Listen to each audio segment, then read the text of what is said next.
भारत और चीन के बीच लाइन ऑफ एक्चुअल कंट्रोल के पास हुई झड़प पर देश में सियासी घमासान छिड़ गया है। रक्षा मंत्री ने संसद के दोनों सदनों में बयान दे दिया है, लेकिन चर्चा की मांग पर अड़े विपक्ष ने लोकसभा और राज्यसभा में हंगामा कर दिया है। राज्यसभा से विपक्ष ने वॉकआउट तक कर दिया। 9 दिसंबर को अरुणाचल प्रदेश के तवांग में भारत और चीन की सेना के बीच भिड़ंत हो गई। इंडियन आर्मी ने चीन के सैनिकों को खदेड़ दिया। मारपीट और हाथापाई में दोनों तरफ के कई जवान घायल हुए। इस मामले में रक्षा मंत्री के घर पर एक हाई लेवल मीटिंग भी हुई है, जिसमें एनएसए, सीडीएस और आर्मी चीफ भी शामिल हुए। अब चीन से झड़प पर रक्षा मंत्री ने संसद के दोनों सदनों में बयान दिया है। राजनाथ ने अपने स्टेटमेंट में कहा कि तवांग की यांगसे में चीन ने अतिक्रमण की कोशिश की। भारतीय सेना ने चीन के सैनिकों को अतिक्रमण से रोका और दोनों देशों की सेनाओं के बीच में हाथापाई हो गई। भारतीय सेना ने चीन के सैनिकों को वापस भेजा। झड़प में दोनों देशों के कुछ सैनिक घायल हुए हैं। भारत का कोई सैनिक गंभीर रूप से घायल नहीं है। झड़प के बाद दोनों पक्षों के बीच फ्लैग मीटिंग हुई। ये मसला चीन के साथ कूटनीतिक स्तर पर भी उठाया गया है। 9 दिसंबर 2022 को पीएलए ट्रुप्स ने तवांग सेक्टर के यांगसे एरिया में लाइन ऑफ एक्चुअल कंट्रोल पर अतिक्रमण कर स्टेटस को एक तरफा बदलने का प्रयास किया। चाइना के इस प्रयास का हमारी सेना ने दृढ़ता के साथ सामना किया है, अध्यक्ष महोदय, और इस फेस ऑफ में हाथापाई भी हुई है। भारतीय सेना ने बहादुरी से पीएलए को हमारी टेरिटरी में अतिक्रमण करने से रोका और उन्हें उनकी पोस्ट पर वापस जाने के लिए मजबूर कर दिया। अध्यक्ष महोदय, इस झड़प में दोनों ओर के कुछ सैनिकों को चोटें भी आई हैं और मैं इस सदन को अवगत कराना चाहता हूं कि हमारे किसी भी सैनिक की न तो मृत्यु हुई है और न ही कोई गंभीर रूप से घायल हुआ है। इंडियन मिलिट्री कमांडर्स के टाइमली इंटरवेंशन के कारण पीएलए सोल्जर्स अपनी लोकेशंस पर वापस चले गए, अध्यक्ष महोदय, और इस घटना के पश्चात एरिया के लोकल कमांडर ने 11 दिसंबर 2022 को अपने चाइनीज काउंटर पार्ट के साथ स्थापित व्यवस्था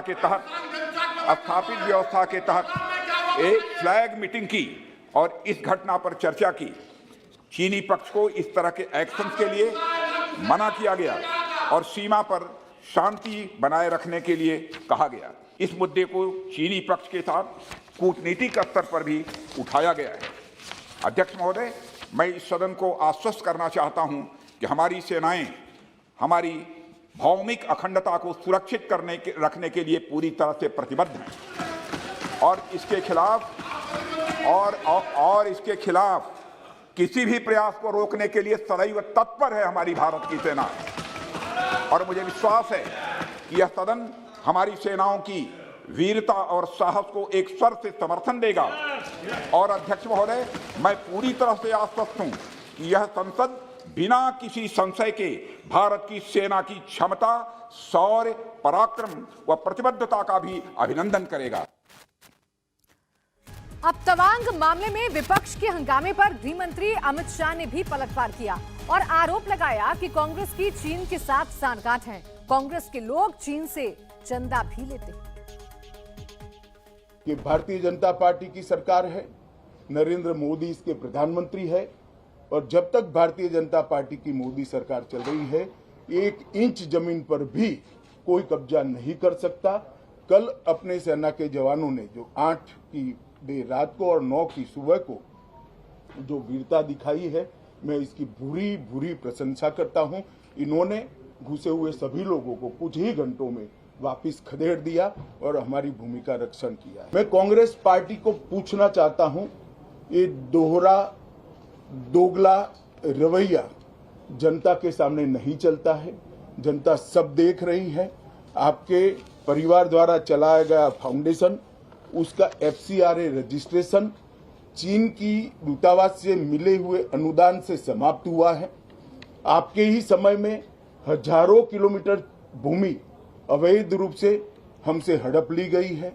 आपके ही समय में हमें मिली हुई सुरक्षा परिषद की सदस्यता आपने निजी संबंधों को बनाने के लिए चीन की भेंट कर दी है। ये सारी जनता इस सभी विषयों को जानती है। राजीव गांधी फाउंडेशन को 2005-6 और 6-7 के वित्तीय वर्षाल में चीनी दूतावास से 1,35,00,000 रुपए का अनुदान प्राप्त हुआ था।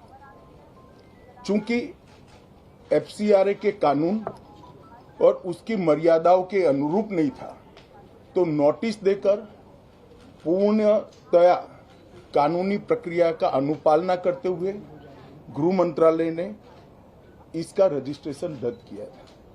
फाउंडेशन ने अपना रजिस्ट्रेशन सामाजिक कार्यों के लिए करवाया है और ये जो राशि चीनी दूतावास से मिली, इसका उपयोग भारत चीन संबंधों के विकास पर शोध करने के लिए ये पैसा दिया गया है।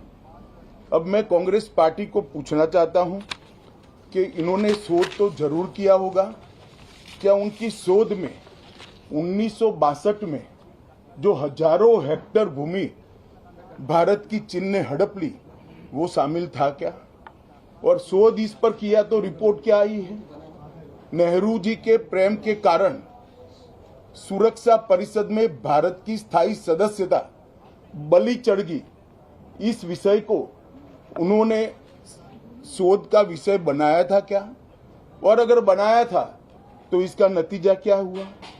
जिस वक्त गलवान के अंदर हमारे सेना के वीर जवान चीनियों से भिड़ रहे थे, उस वक्त चीनी दूतावास के अधिकारियों को कौन रात्रि भोज दे रहा था? वो उनकी शोध का विषय था क्या? तो आपने सुना, गृह मंत्री ने कांग्रेस पर हमला बोला है, लेकिन रक्षा मंत्री ने बयान जारी कर दिया है सदन में। रक्षा मंत्री के बयान के बावजूद विपक्ष हंगामा क्यों कर रहा है और सदन से वॉकआउट क्यों हुआ है? विपक्ष चर्चा पर क्यों अड़ा हुआ है? इस पूरे मामले में कांग्रेस सांसद शशि थरूर से बात की हमारे संवाददाता देवेंद्र पाराशर। रक्षा मंत्री का जो बयान था, वॉकआउट क्यों किया आप लोगों ने? हमने वॉकआउट किया फौज के खिलाफ नहीं, हमारे आर्मी की वीरता और साहस पे कोई प्रश्न नहीं है। पूरा संसद का समर्थन है हमारी फौज को। लेकिन बात ये नहीं है, बात है कि हमारी सरकार, जो हमारी राजनीतिक सरकार है, उनकी भी जिम्मेदारी है इसमें कि उनकी राजनीतिक इच्छा शक्ति क्या है, हमारे देश की भौगोलिक अखंडता को सुरक्षित रखने के लिए सरकार क्या की है। 5 साल से जब डोकलाम के बाद कितने सारे घटनाएं हुए हमारे एलएसी पे, जो चाइना एक्शन लिए है, इस पे चर्चा क्यों नहीं हुई है संसद के भीतर, और क्यों नहीं लोकसभा में, जो हाउस ऑफ द पीपल होता है, जनता की का घर है, इस लोकसभा में क्यों पूरी चर्चा चाइना के ऊपर नहीं हो सकता? मैं सुन रहा हूं आप लोगों से कि सरकार नेहरू जी और कांग्रेस की गलतियां के बारे में बोल रहे हैं। मैं तो अभी इस 5 साल के बारे में बोल रहा हूं जब भाजपा अधिकार में है। क्या हुआ डोकलाम से, क्या हुआ गलवान में, क्या हुआ देपसांग में, क्या हुआ आजकल अभी तवांग में? इसके ऊपर क्या सोच है उनका, क्या विचारधारा है हमारे राजनीतिक सुरक्षा के लिए, ये सब हमें लोकसभा के अंदर चर्चा करनी चाहिए। तवांग की इस घटना को लेकर अब पूरे देश का जो सियासी पारा है उसमें जबरदस्त उबाल देखने को मिल रहा है। शशि थरूर की तरह कांग्रेस अध्यक्ष मल्लिकार्जुन खड़गे ने भी सरकार पर सवाल उठाया और पूछा कि सरकार इतने गंभीर मसले पर चर्चा से क्यों बचना चाहती है। मल्लिकार्जुन खड़गे साहब है सर, संपूर्ण विपक्ष ने वॉकआउट किया। हालांकि राजनाथ सिंह ने जब बोला, रक्षा मंत्री ने स्टेटमेंट में कहा कि कोई भी ना तो सैनिक की डेथ हुई है ना कोई इंजरी हुई है। देखो, हम क्या इंजरी चाहते हैं, कोई डेथ चाहता है? देश की हम रक्षा चाहते हैं और हमारे जवानों को हम अभिनंदन करने के लिए वहाँ पर ठहरे हुए थे और सर्टन क्लैरिफिकेशन, वो हमेशा क्लैरिफिकेशन के लिए समय देते हैं, इस बार क्यों छुपाए? लेकिन ये कहा जाता है कि सरकार सैनिकों का मनोबल जो है वो गिरता है जब इस तरह से। अरे सैनिकों को मजबूत करने के लिए ये गलतियाँ जो कर रहे हैं उसको निकालने के लिए और देश को एकता रखने के लिए हम बात करते हैं, देश को तोड़ने की बात नहीं करते। गृह मंत्री 1962 की बात कर रहे हैं और राजीव गांधी फाउंडेशन को जो चीन से डोनेशन मिलता है। अरे डोनेशन ये सुरक्षा से जुड़ी हुई बातें हैं। या इस समय ये जो बात हम उठा रहे हैं, आप किसी और बात को उठाकर लोगों को एक दिशाभूल करना चाहते हैं। अब इस बीच एआईएमआईएम चीफ असदुद्दीन ओवैसी ने भी सरकार पर बड़ा हमला बोला है। ओवैसी ने संसद में चर्चा कराने की मांग की है। ओवैसी ने कहा कि रक्षा मंत्री का बयान काफी नहीं है, सरकार को सदन में चर्चा की इजाजत देनी चाहिए। लोग नहीं जानते कि देश के प्रधानमंत्री ने 2 साल पहले क्या कहा था कि ना कोई घुसा है ना घुसेगा। कितना झूठ ये सरकार बोलेगी। देश को प्रधानमंत्री ने सच नहीं बताया और अभी भी डेप्सांग और डेमचाक चीन के पास है। अभी भी 1000 स्क्वायर किलोमीटर लद्दाख में चीन के पास है। ये जो 9 तारीख को वाक़या हुआ अरुणाचल प्रदेश में और 12 को रात में मालूम होता है, वो ट्रिब्यून अखबार और फिर विजेता सिंह हिंदू में रिपोर्ट करती है। पार्लियामेंट चल रही तो बताते नहीं, आप बताएंगे नहीं आप पार्लियामेंट को। पार्लियामेंट को आप डाक में रखेंगे, अंधेरे में रखेंगे। और तीसरी बात यह है कि प्रधानमंत्री क्यों चीन का नाम नहीं डरते हैं। लीजिए ना नाम आप। आपने तो उठकर जाकर हाथ मिलाया था चीन के लीडर से, देख लिया आप नतीजा क्या निकला। और खुद बीजेपी का एमपी कह रहा है अरुणाचल का कि आकर हमारे बहादुर सिपाहियों को मारा गया, वो अभी अस्पताल में है। और छठी बात यह है कि 15,000 फीट नीचे से ऊपर आ रहे हैं वो भारत की फौज पर हमला करने के लिए। तो प्रधानमंत्री को सबसे पहले पार्लियामेंट में डिस्कशन अलाउ करना चाहिए। सरकार की जिम्मेदारी है, स्पीकर पर चेयरमैन पर मत डालिए। देश जानना चाहता है कि देश के प्रधानमंत्री आखिर इतना क्यों डर रहे हैं चीन का नाम लेने से। पॉलिटिकल लीडरशिप नहीं दिखा रहे हैं, कोई सवाल नहीं उठ रहा है हमारी बहादुर फौज की बहादुरी पर। यहाँ पर बुज़दिली के मज़ाहिर अगर कर रहा है तो देश के प्रधानमंत्री और सरकार कर रही है। हाउस में आप क्या डिमांड करेंगे? हमने एडजर्न मोशन डाला है। सरकार को, स्पीकर को कहना चाहिए खड़े होकर कि हम उसको कबूल करते हैं, डिस्कशन करवाइए। छुपाने की क्या बात है, डरने की क्या बात है। देश के प्रधानमंत्री के पास 56 इंच का सीना है तो दिखाइए, पॉलिटिकल लीडरशिप लीजिए। चीन को हटाइए उस ज़मीन से जहाँ भारत की ज़मीन है, जहाँ पर चीन कब्जा करके बैठा है। और डोकलाम में प्रधानमंत्री ने कहा था कि डिसएंगेजमेंट हो गया। कहाँ डोकलाम में डिसएंगेजमेंट? चीन बैठा हुआ है वहाँ पर आज भी डोकलाम में।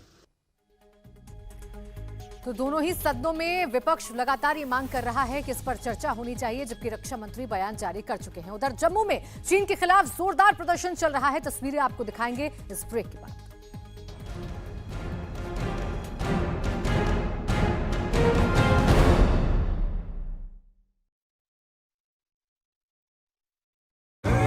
स्वागत है आपका। दोपहर प्राइम टाइम देख रहे हैं आप और अब बात करेंगे गुजरात में ऐतिहासिक और रिकॉर्ड जीत के बाद प्रधानमंत्री नरेंद्र मोदी 2024 की लड़ाई की प्लानिंग में जुट गए हैं।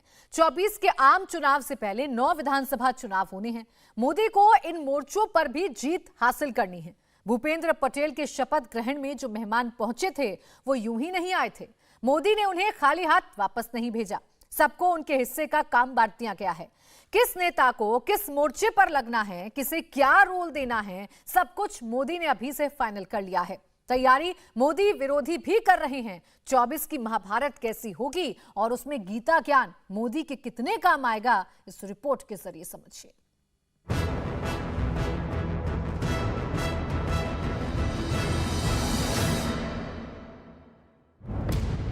टीम ऐसी है, टीम का लीडर ऐसा है जो झुकना जानता है।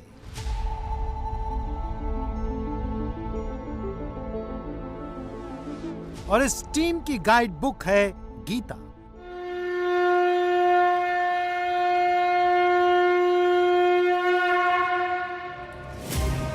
तो 2022 के आखिरी महीने में यह मोदी की टीम का लास्ट डिस्प्ले है।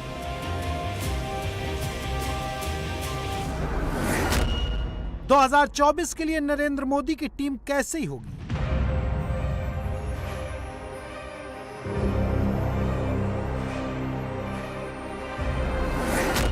मोदी की टीम में गुजरात के कितने खिलाड़ी होंगे?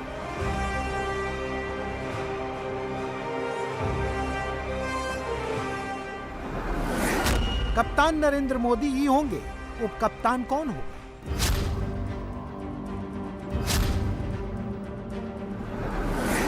चौबीस के फाइनल में सबसे बड़ा रोल किसका होगा?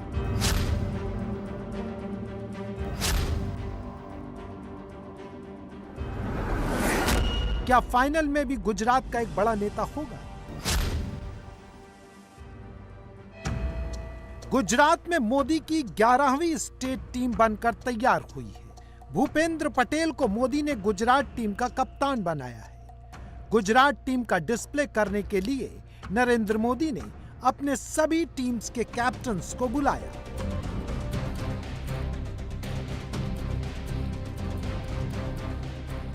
बारह मुख्यमंत्री, 5 राज्यों के उप मुख्यमंत्री और बीजेपी पार्लियामेंट बोर्ड के सभी मेंबर्स को साथ लेकर मोदी ने 24 की शुरुआत की है। 18 महीने बाद जिस यज्ञ की पूर्णाहुति होगी, उस अश्वमेध यज्ञ का घोड़ा खोल दिया गया है। जो उसकी लगाम पकड़ने की कोशिश करेगा, उसे टीम मोदी से लड़ना होगा। 24 के लिए मोदी की इन्हीं टीमों में से लड़ैया चुने जाएंगे, जो चुनाव लड़ेंगे भी और लड़वाएंगे भी। गांधीनगर में जो आए, उसी से 2024 की कोर टीम बनेगी। मोदी की कोर टीम में कौन किस रोल में होगा, ये खुद मोदी डिसाइड करेंगे। यूपी में कप्तान योगी आदित्यनाथ होंगे। महाराष्ट्र में देवेंद्र फडणवीस का लीड रोल होगा। पूर्वोत्तर में हेमंत बिस्वा शर्मा भगवा ध्वज संभालेंगे। दक्षिण का दुर्ग बीएस येदियुरप्पा संभालेंगे। गांधीनगर में आज मध्य प्रदेश और राजस्थान की टीम को ज्यादा तवज्जो मिली। वजह सिंपल है, मध्य प्रदेश और राजस्थान में अगले ही साल चुनाव है। राजस्थान का रिवाज है, अगले साल कांग्रेस की सरकार जाने वाली है। मध्य प्रदेश में शिवराज के हाथ में कमान है। टीम मोदी को यकीन है, एमपी में फिर से भगवा छाने वाला है। हिंदुस्तान की सियासत का रंग आज ऐसा है, 16 राज्य और 65% से ज्यादा आबादी वाला इलाका भगवा भगवा है। 24 में मोदी क्या इसे इतना बदल देंगे? बिहार, झारखंड, बंगाल और हिमाचल प्रदेश का रंग भगवा में बदलेगा। राजस्थान और छत्तीसगढ़ क्या 24 से पहले ही भगवा रंग में रंग जाएगा?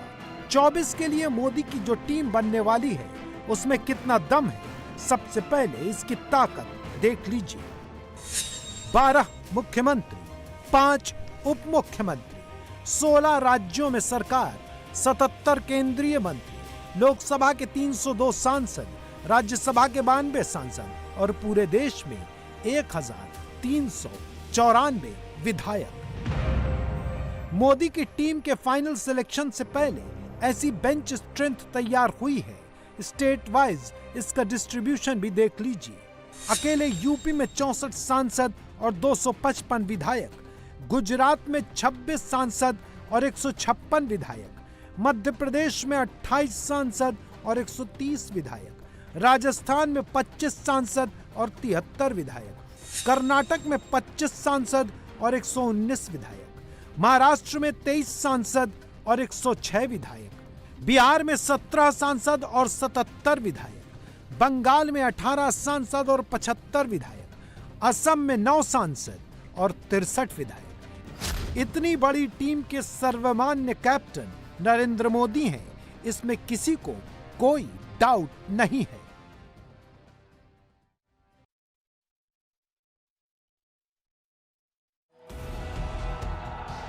दिल्ली एमसीडी का चुनाव जीत, इतना बड़ा कप्तान, फिर भी जनता के लिए ऐसा सम्मान। नरेंद्र मोदी जब 24 के अभियान का आगाज करेंगे तो कांटा 302 से शुरू होगा। जैसे जीत गुजरात में मिली है, अगर वो पूरे देश में रिपीट हो गई तो मोदी 400 से ज्यादा सीट जीत सकते हैं। कम से कम बीजेपी के नेता ऐसा दावा करने लगे हैं। मोदी आज ऐसे व्यक्तित्व का नाम है जो आज गुजरात की जीत मोदी के विश्वसनीयता की जीत है। पूरे लोगों ने जा जाके गालियां दी और गुजरात की जनता ने टोकरी में भर भर के मोदी को वोट दिया। और आज पूरे देश में आने वाले दिन में 2024 का चुनाव आएगा। मोदी को पूरे भारत के लोग गुजरात की तरह ही विकास के लिए और सामाजिक सांस्कृतिक विरासत को ऊंचा करने के लिए और भारत के विश्वसनीयता को पूरी दुनिया में तिरंगा झंडा को फहराने के लिए मोदी को ही भर भर के, जैसे गुजरात में दिया है, 24 में भी लोग विजय बनाएंगे। अगर 303 सीट 2019 में मिला है तो अगला 400 के पार होगा। मोदी को पावर कहां से मिलती है? मोदी को मिलने वाले जन समर्थन के पीछे क्या है? कुछ तस्वीरें आज कैमरे में कैद की। भूपेंद्र पटेल के मंत्रियों ने श्रीमद् भागवत गीता हाथ में लेकर शपथ ली। मंत्रियों के हाथ में रखी गीता के बारे में बीजेपी ने प्रचार नहीं किया, फिर भी मैसेज घर घर तक चला गया। हिंदू वोट नरेंद्र मोदी के पीछे कोई एक दिन में एकजुट नहीं हो जाता। लोग ऐसी तस्वीरें बार बार देखते हैं तभी तो मोदी पर यकीन करते हैं। कर्तव्य पथ पर उतरने से पहले शुरुआत गीता से हो, ये नरेंद्र मोदी ने आज नहीं बल्कि 21 साल पहले डिसाइड किया था। सबूत देखिए। नरेंद्र दामोदर दास मोदी 2001 में नरेंद्र मोदी जब पहली बार गुजरात के मुख्यमंत्री पद की शपथ ले रहे थे तब भी उनके हाथ में गीता थी। 2012 में मोदी जब मुख्यमंत्री के रूप में तीसरी बार शपथ ले रहे थे तब भी उनके हाथ में गीता थी। दामोदर दास मोदी ईश्वरना नामे सौगंध लઉં છું। मोदी ने ये लिगेसी आनंदीबेन पटेल को ट्रांसफर की। 2014 में आनंदीबेन ने भी गीता पर हाथ रखकर शपथ ली थी। મફતભાઈ પટેલ ઈશ્વરના નામે સોગંદ લઉં છું। भूपेंद्र पटेल सीएम बने तो उनके हाथ में भी गीता थी। मोदी के सामने भूपेंद्र पटेल के सभी मंत्रियों ने गीता पकड़कर शपथ ली। गीता मानव जीवन की सबसे बड़ी मैनुअल बुक है। जीवन की हर समस्या का हल गीता में कहीं न कहीं मिल जाता है। और प्रभु ने तो स्पष्ट कहा है, परित्राणाय साधूनां विनाशाय च दुष्कृतां धर्म संस्थापनार्थाय संभवामि युगे युगे।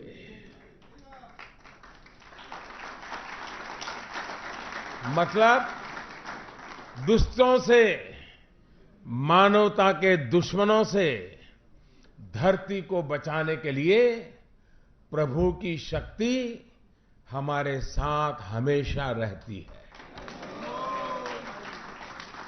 यही संदेश हम पूरी प्रामाणिकता के साथ दुष्ट आत्माओं, असुरों को देने का प्रयास कर रहे हैं। सोचिए, एक नरेंद्र मोदी पिछले 27 साल से गुजरात को गवर्न कर रहे हैं। 1995 में केशुभाई पटेल को मुख्यमंत्री बनाने से लेकर आज भूपेंद्र पटेल को दूसरी बार सीएम बनाने तक इन 27 सालों में मोदी खुद मुख्यमंत्री भी बने, मुख्यमंत्री से प्रधानमंत्री भी बने और अब वो मुख्यमंत्री बनवा रहे हैं। हिंदुस्तान की सियासत में किसी भी नेता का ऐसा प्रोफाइल नहीं रहा। किसी भी नेता ने इस तरह लिगेसी ट्रांसफर नहीं की। मोदी सिर्फ सत्ता ट्रांसफर नहीं कर रहे बल्कि लिगेसी ट्रांसफर भी कर रहे हैं। जवाहरलाल नेहरू कांग्रेस में ऐसी लिगेसी ट्रांसफर नहीं कर पाए। इंदिरा गांधी भी अपनी पार्टी को लिगेसी ट्रांसफर नहीं कर पाई। नेहरू और इंदिरा की लिगेसी उनके अपने परिवार में ट्रांसफर हुई। ज्योति बसु भी लेफ्ट में लिगेसी ट्रांसफर नहीं कर पाए। ज्योति बसु ने बुद्धदेव भट्टाचार्य को सत्ता ट्रांसफर की, मगर बुद्धदेव भट्टाचार्य ज्योति बसु की लेगेसी को आगे नहीं चला पाए। ज्योति बसु ने सीपीएम को तैयार नहीं किया, इसलिए 10 साल के अंदर बंगाल से लेफ्ट का सफाया हो गया। मोदी की टीम, मोदी का फील्ड प्लेसमेंट और मोदी की लिगेसी आपने देख ली। विरोधी क्या कर रहे हैं?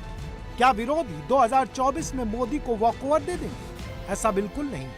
राहुल गांधी मोदी से भिड़ने के लिए पैदल मार्च कर रहे हैं। भारत जोड़ो यात्रा से ब्रेक लेकर राहुल गांधी ने भी अपनी टीम का डिस्प्ले किया। शिमला में सुखविंदर सिंह सुक्खू के शपथ ग्रहण का मंच राहुल गांधी ने अपने हिसाब से तैयार कर रहा है।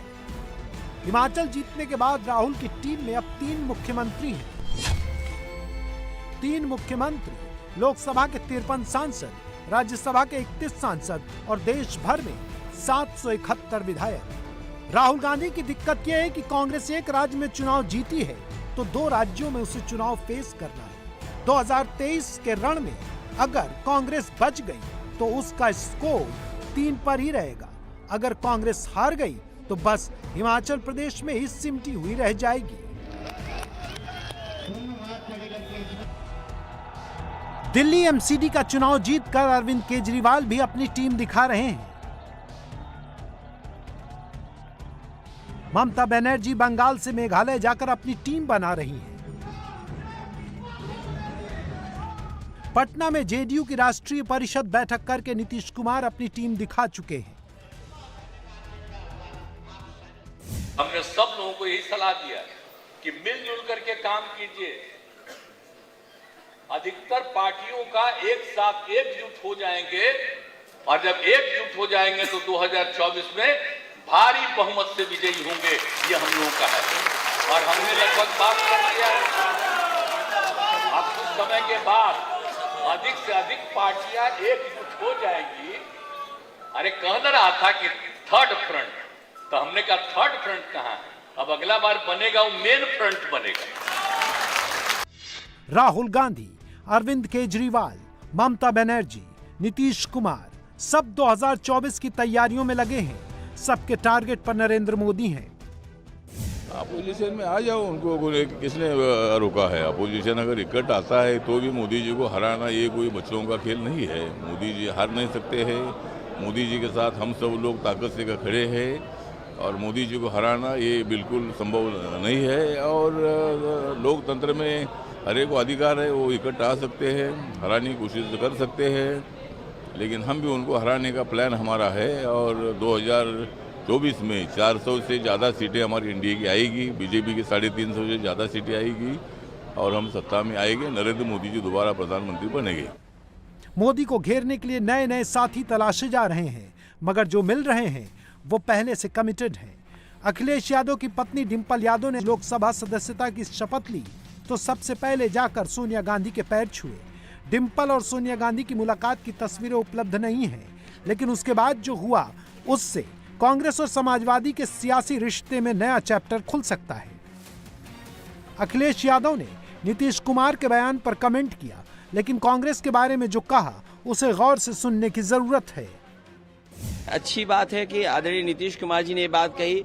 यही प्रयास लगातार सभी लीडर चल रहे हैं। शुरुआती दौर पे भी मैंने कहा कि जहां आदरणीय नीतीश कुमार जी इस तरह काम कर रहे हैं, तेलंगाना के मुख्यमंत्री केसीआर साहब वो भी काम कर रहे हैं, आदरणीय ममता बनर्जी जी ने भी कोशिश की, और मैं समझता हूं अगर ये सब बड़े लीडर्स कोशिश कर रहे हैं तो इसका एक रास्ता निकलेगा। लेकिन इस अलायंस में कांग्रेस होगी कि नहीं होगी? देखिए ये जो लोग अलायंस या जो इस तरह का प्रयास कर रहे हैं, मैं समझता हूं वो जब बैठेंगे तो उसके लिए रास्ता खुलेगा। लोकसभा में अखिलेश यादव की पार्टी 2 से 3 सांसद तक पहुंची है, जबकि यूपी में बीजेपी 64 पर है। संख्या बल में बीजेपी 20-21 गुना ज्यादा ताकतवर है। अखिलेश को भी कांग्रेस से ही उम्मीद है, लेकिन कांग्रेस खुद ही नाउम्मीद हुई जा रही है। गुजरात चुनाव में 14% वोट शेयर गंवाने के बाद भी उसे होश नहीं आ रहा। और इस वक्त की बड़ी खबर यह है कि लाइन ऑफ एक्चुअल कंट्रोल पर झड़प मामले में चीन ने अपनी चुप्पी तोड़ दी है। त्वांग में झड़प पर चीन का पहला रिएक्शन सामने आ गया है। चीन ने कहा है कि त्वांग में एलएसी पर हालात स्थिर हैं। 9 दिसंबर को अरुणाचल प्रदेश के त्वांग में भारत और चीन के सैनिकों के बीच में झड़प हुई थी, जिसमें दोनों देशों के सैनिक घायल हुए हैं और चीन को ज्यादा चोट पहुंची है। चीन के सैनिक त्वांग में अतिक्रमण करने आए थे, लेकिन भारतीय सैनिकों ने उन्हें रोका। दोनों सेनाओं के बीच झड़प हुई, हाथापाई हुई और भारत ने अतिक्रमण की कोशिश को नाकाम कर दिया। अब इस मामले में चीन का बयान सामने आया है और चीन ने कहा है कि हालात स्टेबल हैं। आज इस मसले पर दिल्ली में एक हाई लेवल मीटिंग भी हुई, जिसमें रक्षा मंत्री, एनएसए, सीडीएस और आर्मी चीफ शामिल हुए। संसद में आज इस मसले पर विपक्ष ने हंगामा किया और हंगामे के बीच रक्षा मंत्री ने पूरे मामले पर बयान भी दिया। आइए अब आपको बताते हैं कि पूरा मामला है क्या। दरअसल चीन के सैनिक त्वांग ला पोस्ट में घुसे थे। वो थांग ला में अस्थायी बाड़ और पोस्ट बना रहे थे।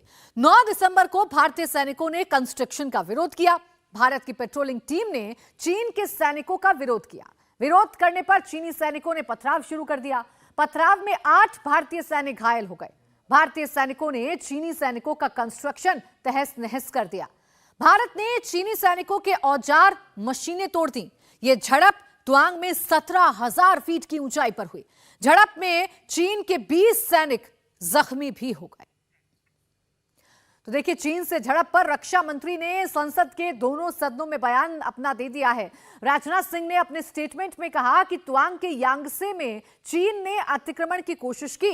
भारतीय सेना ने चीन के सैनिकों को अतिक्रमण से रोका और दोनों देशों की सेनाओं के बीच में हाथापाई हो गई। भारतीय सेना ने चीन के सैनिकों को वापस भेज दिया। झड़प में दोनों देशों के कुछ सैनिक घायल हुए हैं। भारत का कोई सैनिक गंभीर रूप से घायल नहीं है। झड़प के बाद दोनों पक्षों के बीच फ्लैग मीटिंग हुई और ये मसला चीन के साथ कूटनीतिक स्तर पर भी उठाया गया है। 9 दिसंबर 2022 को पीएलए ट्रुप्स ने तवांग सेक्टर के यांगसे एरिया में लाइन ऑफ एक्चुअल कंट्रोल पर अतिक्रमण कर स्टेटस को एक तरफा बदलने का प्रयास किया। चाइना के इस प्रयास का हमारी सेना ने दृढ़ता के साथ सामना किया है अध्यक्ष महोदय, और इस फेस ऑफ में हाथापाई भी हुई है।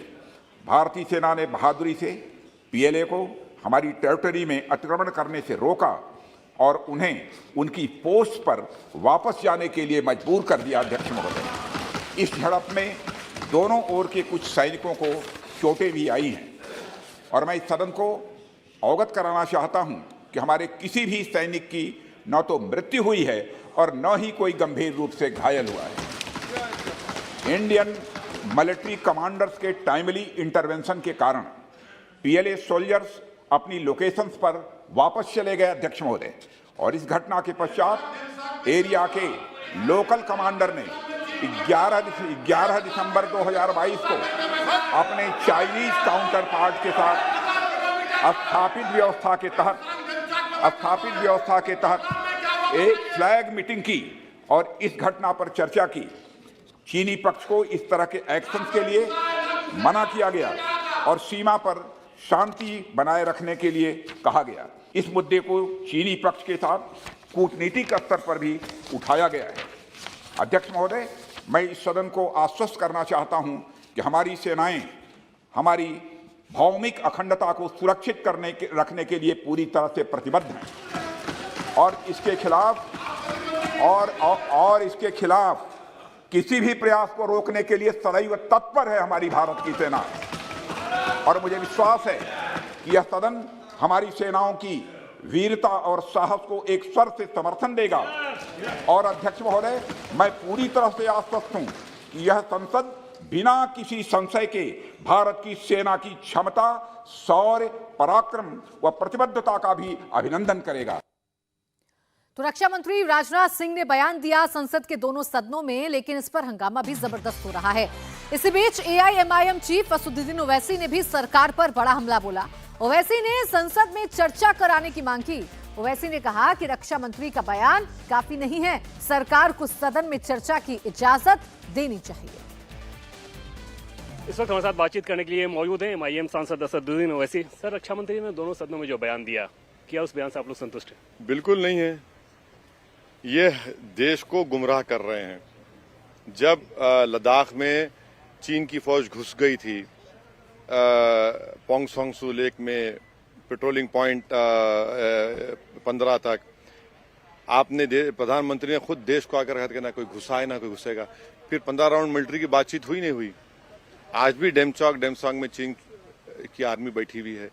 आज भी हमारे जो लोग इस सर्दी के मौसम में पहाड़ों पर ले आके ग्रीजिंग करते थे, वो खुद कह रहे हैं कि चीन अलाउ नहीं कर रहा है, जो बरसों से कर रहे हैं। हमने 10 गांव को खो दिया, 8 किलोमीटर अंदर चीन बैठा हुआ है।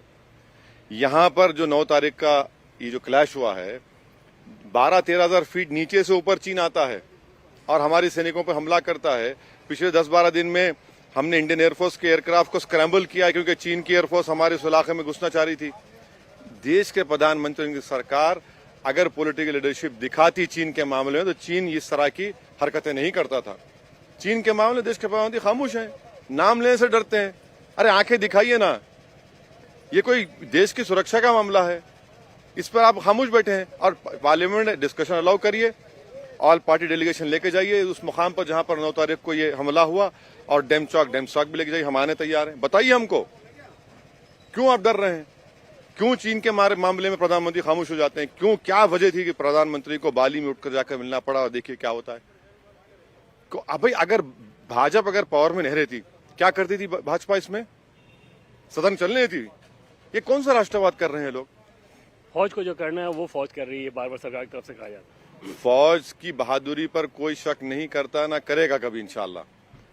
सवाल उठ रहा है, एक क्वेश्चन मार्क उठ रहा है देश के प्रधानमंत्री की सरकार की पॉलिटिकल लीडरशिप पर। डोकलाम में आपने कहा डिसएंगेजमेंट हो गया, डोकलाम में चीन बैठा हुआ है।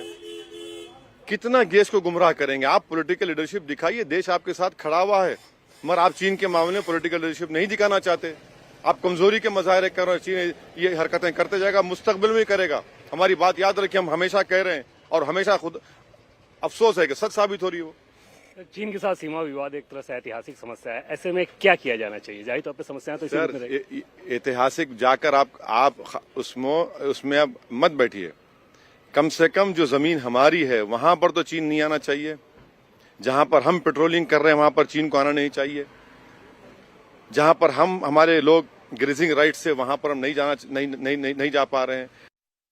डेमचाक में 1000 स्क्वायर किलोमीटर हमारी चीन के कब्जे में चले गई, वो तो नहीं होना चाहिए था। ये तो सब देश के प्रधानमंत्री को मालूम, सरकार को मालूम, आप पॉलिटिकल लीडरशिप दिखाते ही नहीं है। ऐसा कैंपेन चलाया जा रहा है जबकि सरकार की तरफ से बताया गया है कि हमारे एक वीर सैनिक उसमें मरा नहीं है, चोटें भी जो आए हैं गंभीर चोटें नहीं, मामूली चोटें। अगर एक भाजपा के एमपी को कोई रोड पे मार दे तो क्या करेंगे आप? सदन चलने देंगे? क्या हमारे फौज के सिपाहियों की कीमत नहीं है?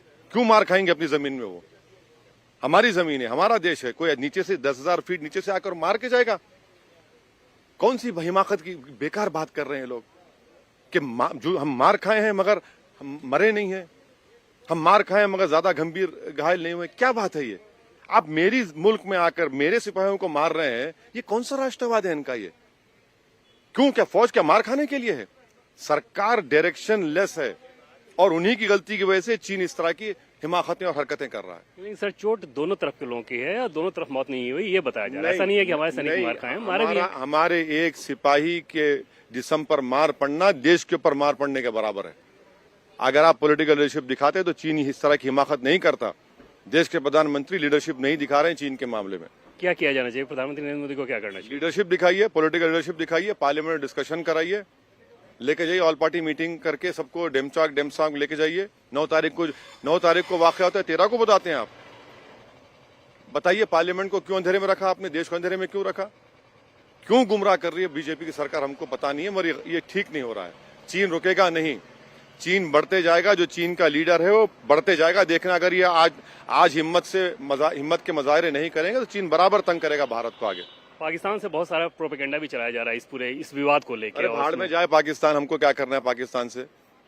मुझे देश के प्रधानमंत्री से मतलब था और रहेगा। मुझे अपने जमीन से मतलब था और रहेगा। मुझे दूसरे पड़ोसी मुल्क में क्या हो रहा है हमको उसको क्या करना है? ये जो हो रहा है इसका जवाब कौन देगा? गृह मंत्री अमित शाह ने आज कहा कि किस प्रकार से जब राजीव गांधी फाउंडेशन चाइना से डोनेशन लिया गया था उसको लेके आरोप करिए ना। 8 साल से आपकी सरकार है, कांग्रेस क्या कर रही है? आप जो करना है करिए, मगर ये जो क्यों हो रहा है? ये क्यों हो रहा है? हम बीजेपी के नेताओं से एक ही सवाल कर रहे हैं। अगर वो अपोजिशन रहते तो इस तरह खामोश बैठते, इस तरह गूंगे बनकर बैठते, इस तरह आंखें बंद कर लेते? आप पावर में है तो खामोश बैठे रहेंगे और आप हमको सबको बोलेंगे नहीं कुछ नहीं हुआ। हो रहा है, चीन हमला कर रहा है। जमीन 1000 स्क्वायर किलोमीटर के अंदर चीन बैठा हुआ है लद्दाख में। यहां पर भी पूरा बना चुका है, वहां से हमले कर रहा है। आखिर में एक सवाल सर, बॉर्डर पे फौज लड़ रही है, फौज के मोराल को कैसा लगेगा जब पक्ष और विपक्ष संसद में लड़ रहा है? कोई नहीं है फौज के मोराल के ऊपर, फौज की बहादुरी पे कोई उंगली नहीं उठ रही है, ना उठेगी। सवालिया निशान बना हुआ है नरेंद्र मोदी की पॉलिटिकल लीडरशिप के ऊपर। चलिए, बहुत बहुत धन्यवाद सर हमसे बातचीत करने के लिए। तो ये थे हमारे साथ MIM सांसद असदुद्दीन ओवैसी। कैमरा पर्सन मुकेश के साथ देवेंद्र पराशर, इंडिया टीवी, दिल्ली। तो वैसे गंभीर सवाल खड़े कर रहे हैं। अब ये तवांग का जो मामला है राष्ट्रीय सुरक्षा से जुड़ा हुआ है और फिर भी इस पर इस देश में पॉलिटिक्स हो रही है। बीजेपी ने कहा कि हमारी 1 इंच जमीन पर भी किसी का कब्जा नहीं हुआ है, तबकि कांग्रेस ने पलटवार किया और पूछा कि आखिर सरकार संसद से ये खबर क्यों छिपा रही थी। बीजेपी और सरकार ने साफ साफ कहा कि हमारे बहादुर जवानों ने चीनी फौज को खदेड़ दिया। कांग्रेस का कहना था कि हमें जवानों की बहादुरी पर कोई शक नहीं है। अमित शाह ने कांग्रेस पर दोहरे रवैये का आरोप लगाया तो कांग्रेस ने पूछा, सरकार आखिर तवांग झड़प पर चर्चा से क्यों पीछे भाग रही है?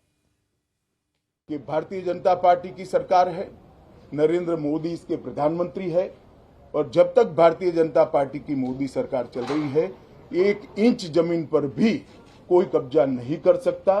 कल अपने सेना के जवानों ने जो 8 की देर रात को और 9 की सुबह को जो वीरता दिखाई है, मैं इसकी भूरी भूरी प्रशंसा करता हूं।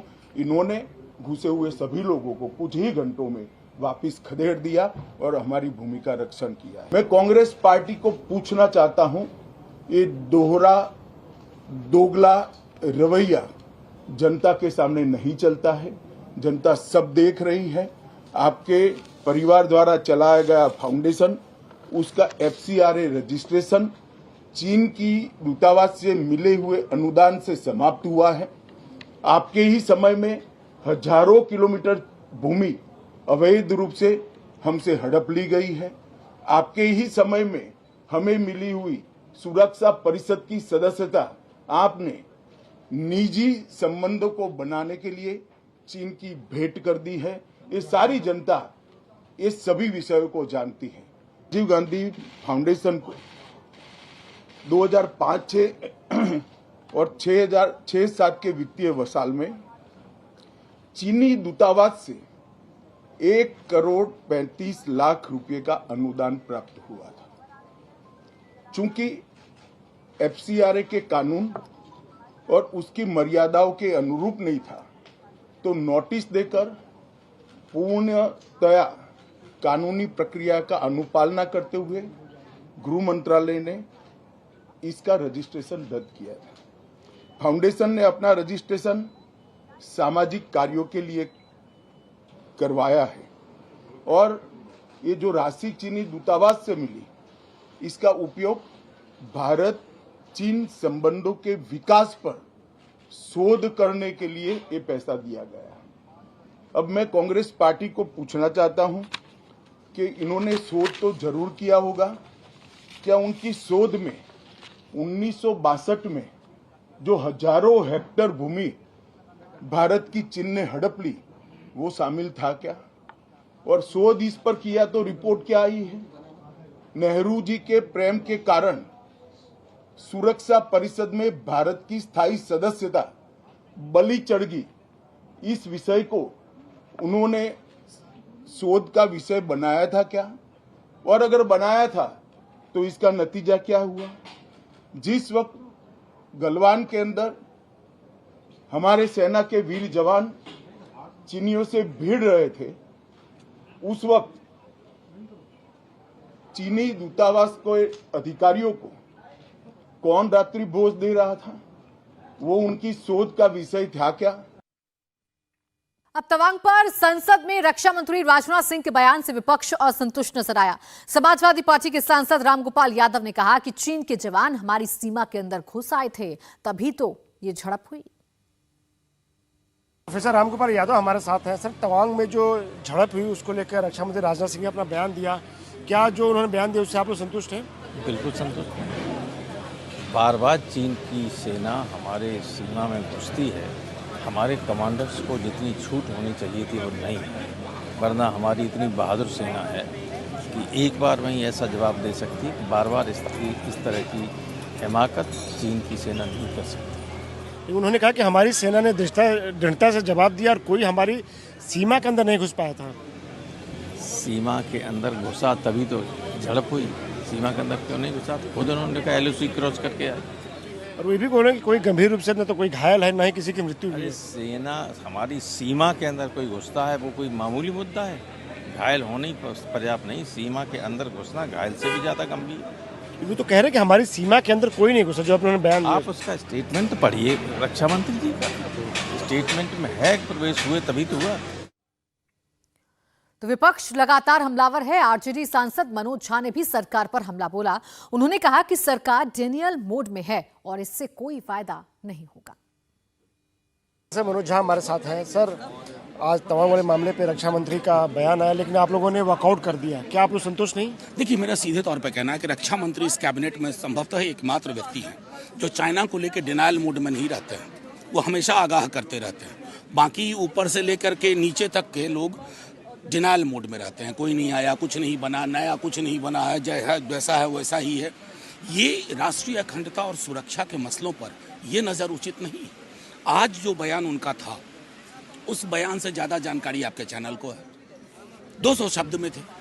भारतीय सेना के जो भी जवान घायल हुए, आज वो संसद से उम्मीद कर रहे थे कि तथ्यपरक विश्लेषण होगा, चर्चा होगी। आपने सब पर विराम लगा दिया। तो मैं ये समझता हूँ कि ये जो नया लोकतंत्र नई संसद के लिए शायद आप गढ़ रहे हैं ना, तो लोकतंत्र यहाँ पर म्यूजियम बन के रह जाएगा। लेकिन अमित शाह भी कह रहे हैं कि एक सैनिक को खदेड़ दिया गया है। राजनाथ सिंह ने भी कहा है किसी को गंभीर चोटें नहीं आई है और भारत की जो भूमि 1 इंच भी किसी को लेने नहीं दी जाएगी। नहीं, आप अपने साथियों को कहिए ना, कैमरा लेकर के गलवान घोगड़ा सेक्टर में चले जाएं। हाँ, आपको तो विदेश से आगाह किया जा रहा है। इंडिया टीवी हर वक्त हर जगह डाउनलोड करने के लिए सर्च करें India TV news Google play store या ऐप स्टोर पर।